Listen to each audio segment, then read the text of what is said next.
Hey, what's going on guys? It's Daz here. Ever wonder what makes a difference between a pro and a noob?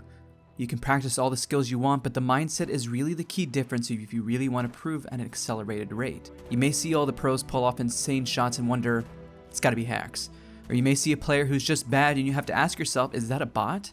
Well, mindset difference is actually, to surprise, it's not that massive and very achievable for a noob. The hardest factor you have to battle is time. Some topics you may notice are themes from previous videos, and as you go through my tutorials, I hope you take them with a whole new mindset. Today we'll discuss how people learn, pushing boundaries, what you can do to change your mindset, why you shouldn't leave matches in a game, as this is you being pushed to your limits even if it is insane, and how that can all apply. Let's start off with how people learn. We learn as humans through repetition. At a very young age, we are already doing this. We are building up everything in our body from muscles and myelin within our overall brains, which each of these things are built up when stressed and pushed to their limits without breaking. One learns the most when they are presented with a challenge and must overcome said challenge. One who goes through life without challenge will learn the least, as they are never had a challenge presented to them. The concept can be applied to muscles. You can lift the same weight over and over and over and be perfect at it, but it is until more weight is added is when we are pushed to our fullest potential.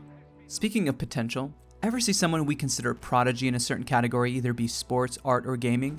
Well, at a very young age, they have developed a passion, and that passion came with repetition, practice and research, and hard work of pushing boundaries. A concept you can apply with anything you want to excel in. Now, pure inspiration and love for something cannot be fabricated, but it can be learned and understood and then turned into inspiration. I do not really believe in the concept of a true prodigy or God's gift. We at times have conditions that allow us at an earlier age to push certain boundaries and others were not able to. What exists is a person who is very passionate on what they love, and that is what gives them a huge edge over others.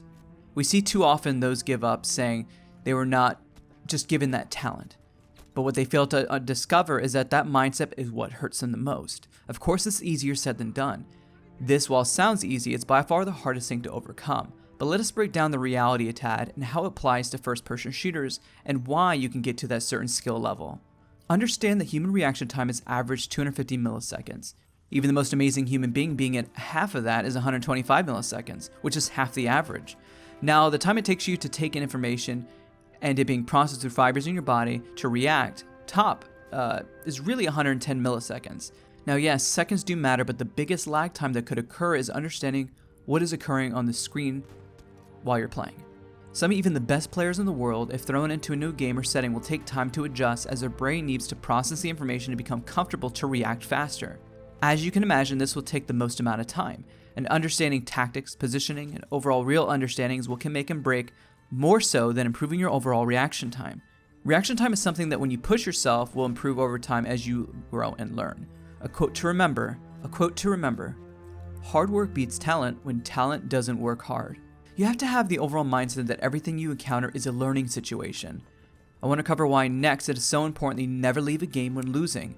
When you're losing your cool or you're truly frustrated is the greatest possibility for growth and learning. Ideally, you want to have always a cool level head, but even when someone is on the appearance of being calm, deep down inside, they see a challenge. The reaction to the challenge needs to be noticed and capitalized on. A player has to be challenged like we have spoken about before. It is scientifically proven to accelerate the learning process and why difficulty is raised incrementally so one can adapt. Humans have the natural ability to adapt. If you face the best player in the world and got destroyed every single day for a year, during that year, if you did not give up, in time you would in some ways learn to not be obliterated and adapt to the situation, even if it was by a mere 10%. My father once said, to be great, you have to surround yourself by greatness. This is done through, again, pushing your limits, and if you are a big fish in a small pond, you won't ever be able to stretch out and reach that full potential. Let us use a scenario that can apply to all first-person shooters. You are down a teammate and your current squad mate, or people you may think as well, might as well be a tree in the map and are useless. In this moment, you're going to be extremely frustrated as your normal comfort level is going to be pushed.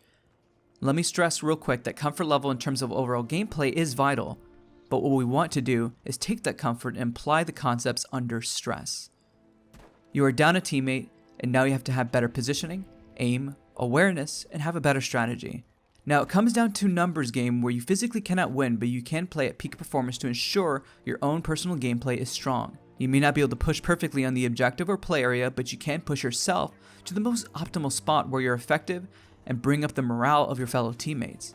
Now, if you stay stuck in this pattern, your gameplay is at peak, you know when a challenge is presented and it helps put things under stress for you. It's important to know that you need to have added stress to learn. Much like if a player has never played in a tournament, or a basketball player who was a star during their early career has now so much pressure when playing in front of an audience, cameras, and their livelihood can be put on the line. A side note, when you join a round that is a complete failure or mess before you got there is one where you can turn around even just slightly. The enemy is already assuming there's no adverse effects to their position or gameplay. Until met with one, they will not change that. If you came in and killed 5 people in a row, that would change the way the enemies thought as well. It's always why I prefer to join the start of the rounds, because players do have a morale as they're playing mid-match, and it can show as you either eliminate enemies or not. If you're in a 5v5, the person eliminates one person, but you manage to get an extra kill, you can be the difference. It's always a numbers game. And again, I stress that while you cannot always pull ahead and win, you can understand the stress, so when the situation is easier, it'll feel like a walk in the park. Do not rage quit. Learn. And that's where we'll end today's video. Hope you found this helpful. It is a mindset which I feel has helped me immensely, and I know a lot of amazing players put into practice whether they realize it or not. Leave a like if this video helps you out in any way, a dislike if it did not. Thanks again for watching, and look forward to the discussion in the comment section down below.